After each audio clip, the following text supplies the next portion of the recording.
كان لما بيعملوا خيمة في الصحراء فلازم يبقى فيه 4 أعمدة لنصب هذه الخيمة. ما هو العمد؟ خلق السماوات بغير عمد ترونها، أي أن ليس لها عمد. أهلا وسهلا ولقاء جديد متجدد في الخزنة مع حمدي متولي.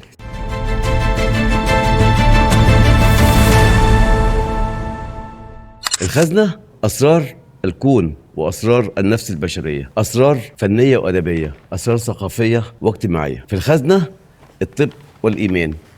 النهارده معانا في الخزنة الفقيه الجيولوجي أستاذ نجم الدين إبراهيم. أهلا وسهلا. أهلا وسهلا بك. أهلا وسهلا. بنقرا في القرآن كتير قوي في سورة الرعد وفي سورة لقمان العمد. ما هو العمد؟ وقديما أيام العرب كان لما بيعملوا خيمة في الصحراء فلازم يبقى فيه 4 أعمدة لنصب هذه الخيمة. خلق الله السماوات والأرض بغير عمد، فنرى السماء وإحنا عايشين على الأرض بغير عمد. ما هو العمد اللي ربنا يعني صنع بيه هذه الآيات يعني؟ بسم الله الرحمن الرحيم، والصلاة والسلام على أشرف المرسلين سيدنا محمد وعلى آله وصحبه وسلم. في سورة الرعد ربنا في القرآن الكريم: الله الذي رفع السماوات بغير عمد ترونها. سورة لقمان: خلق السماوات بغير عمد ترونها.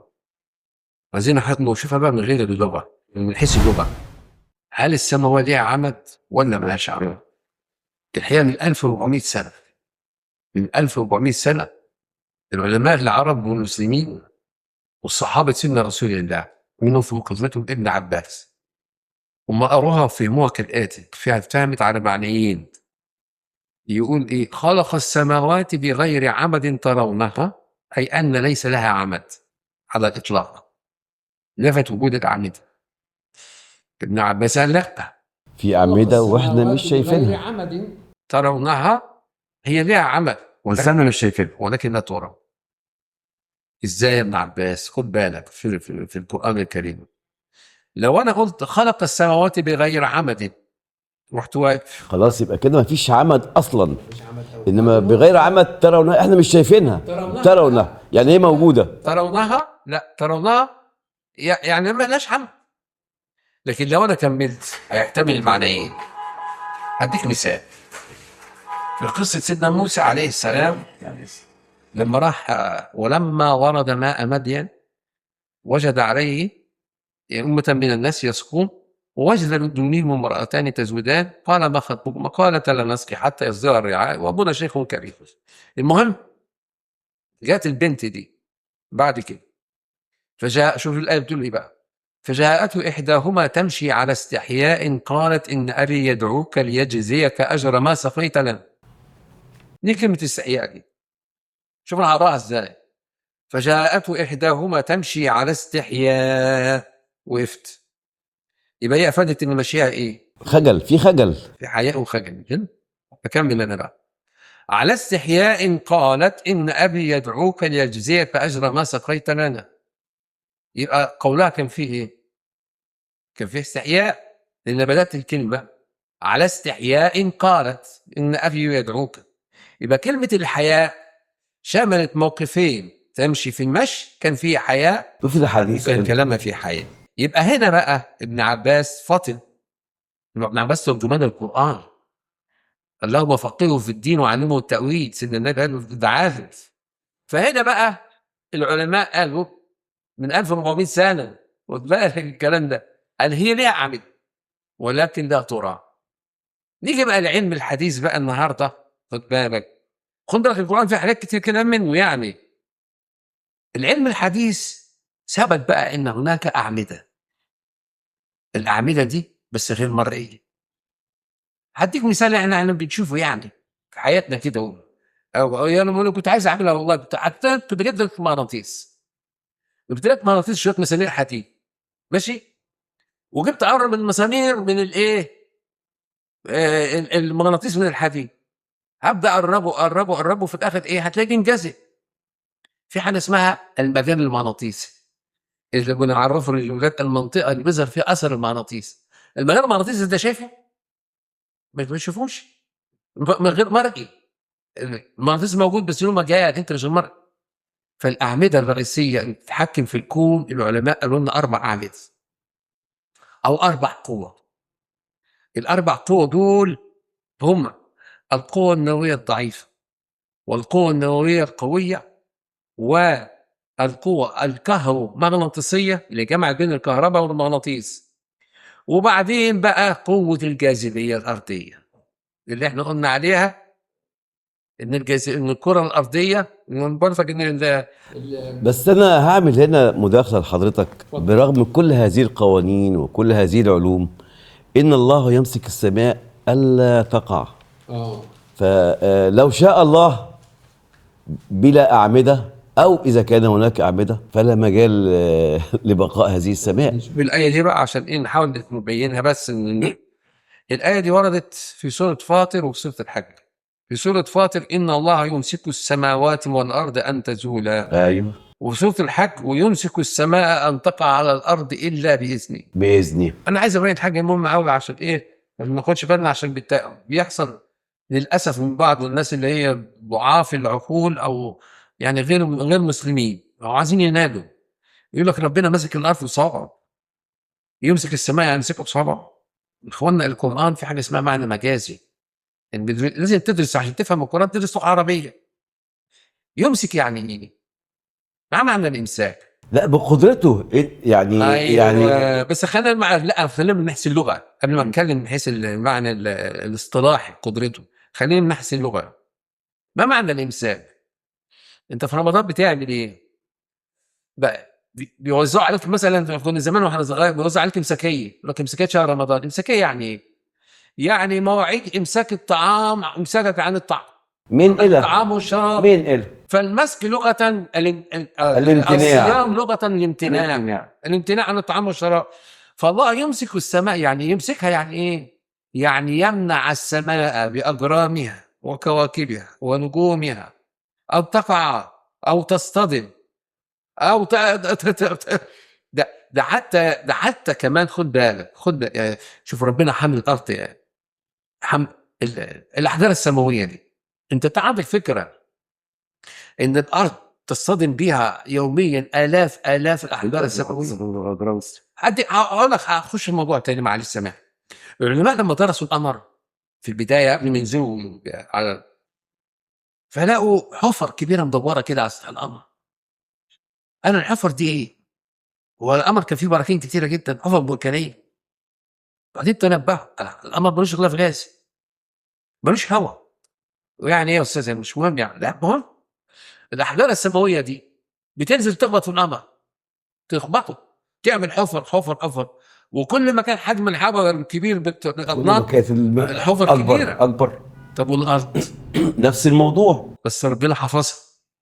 حافظ الارض، حافظها ازاي؟ الغلاف الجوي. الغلاف الجوي بيعمل ايه يا استاذ؟ لا، الغلاف الجوي ده بيعمل ايه؟ لما بيجي الحجر السماوي يخش حجر سماويه، هي بتلف حول الشمس، لكن احيانا يحصل لها تفليكشن، انحراف، فتخش المكان الجوي للارض. بتخش باول حاجه بتقابل ايه؟ الغلاف الجوي، اللي هو مجموع الهواء المحيط بالارض والذي احتفظت به الارض بفضل جاذبيتها. لما بتخش في الهواء الجوي يحدث احتكاك بينها وبين جزيئات الهواء، سرعه عاليه، يولع الحراره، ما ينزلش على الارض، يتلاشى فيسمى شهاب.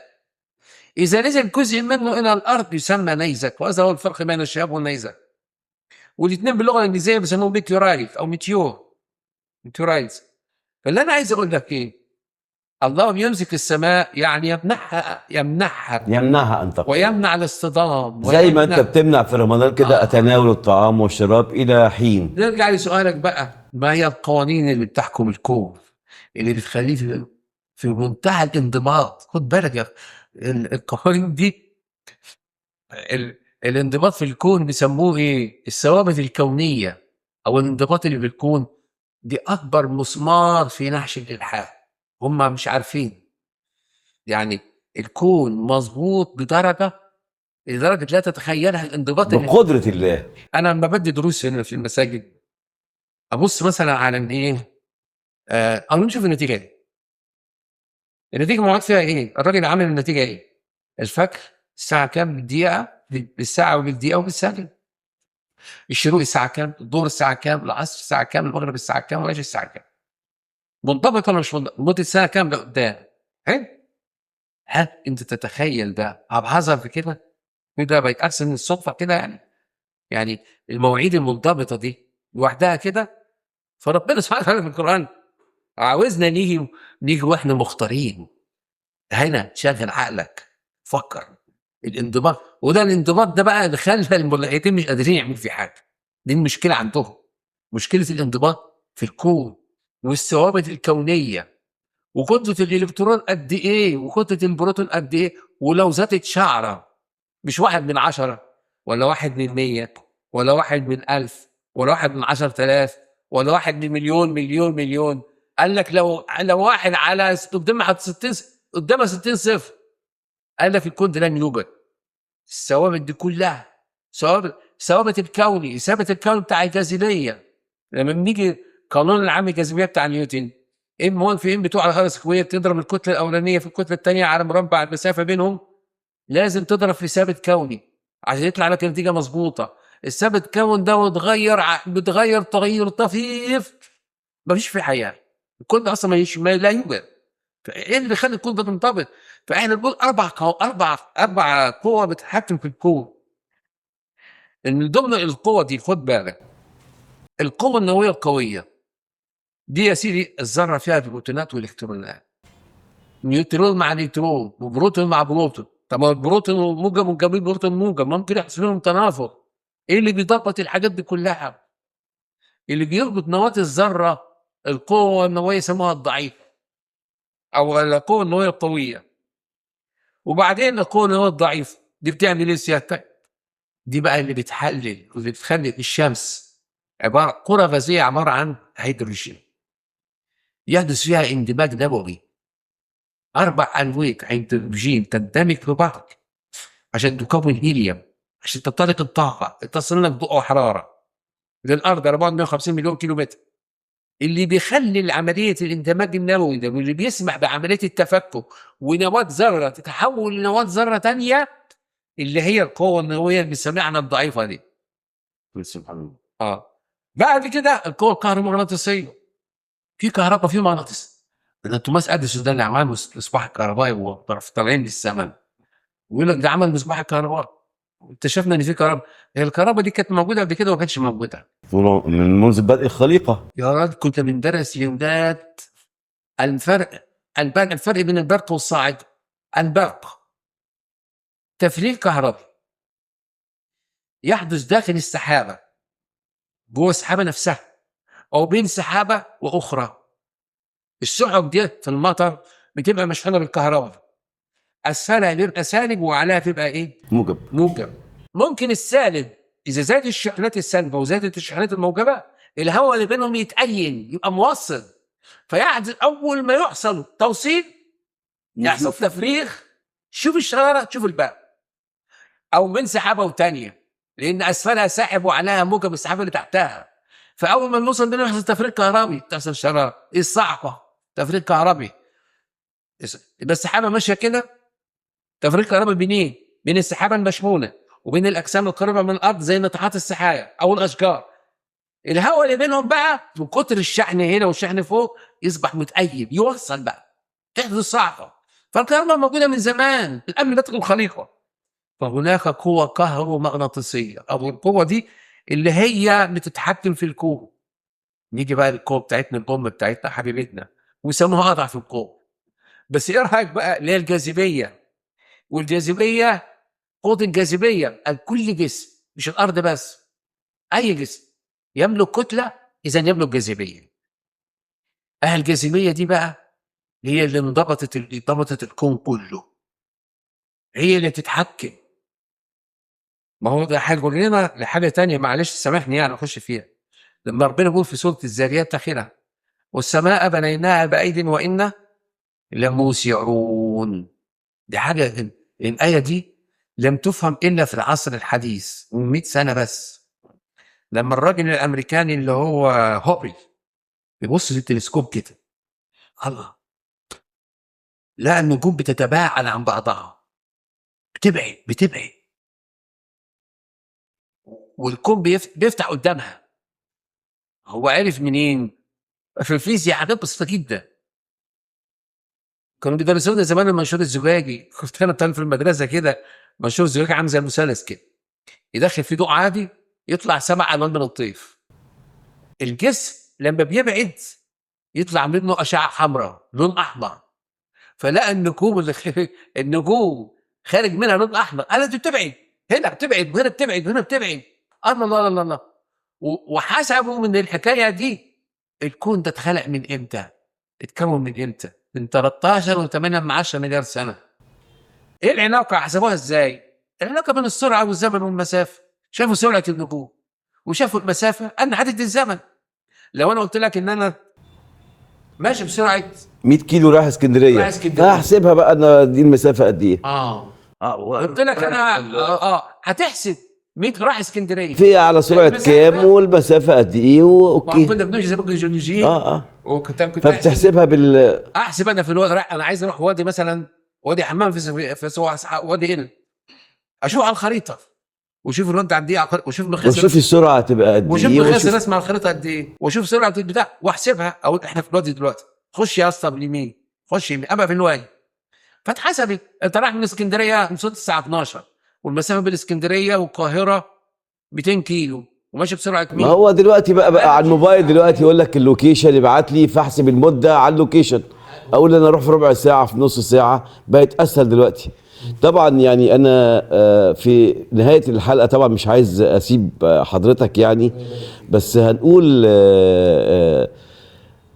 رب العزه بيقول وفي انفسكم افلا تبصرون. دي تعتبر يعني كل واحد يبص لنفسه كده فيعرف ان فعلا سبحان الخالق العظيم.